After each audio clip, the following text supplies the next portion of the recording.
Hello மக்களே, எல்லோரும் எப்படி இருக்கீங்க? நல்லா இருக்கீங்களா? கிச்சன் குயின்லாம் எப்படி இருக்கீங்க? சூப்பராக இருக்கீங்களா? And welcome to my channel. இன்றைக்கி நம்ம என்ன பார்க்கலாம்டா, ஹெல்தியான பீனட் சட்னி எப்படி வைக்க போகிறோன்னு தான் பார்க்க போகிறோம். வாங்க வீடியோக்குள்ளே போகலாம். நீங்கள் முதல்ல இதுக்கு நல்லா கடலையை எடுத்து நல்லா வறுத்து வச்சுக்கோங்க. நல்லா வறுபட்டுருக்கணும். அது கூடவே உங்கள் காரத்துக்கு தகுந்த மாதிரி 5-6 பட்டை மிளகா சேர்த்துக்கோங்க. வறுக்க தேவையில்லை, மாமலை போட்டுக்கோங்க. பீனட் மட்டும் வறுத்துருந்தால் போதும். அதுக்கப்புறம் அது கூடவே 1 டீஸ்பூன் ஜீரகம் சேர்த்துக்கோங்க. இதெல்லாம் பச்சையாக தான் போட்டுக்கோங்க.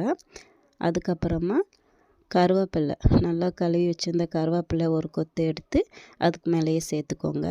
இதெல்லாம் மிக்ஸி ஜார்லேயே எடுத்துக்கோங்க. இதெல்லாம் பச்சையாக தான் இருக்கணும், வறுக்க தேவையில்லை.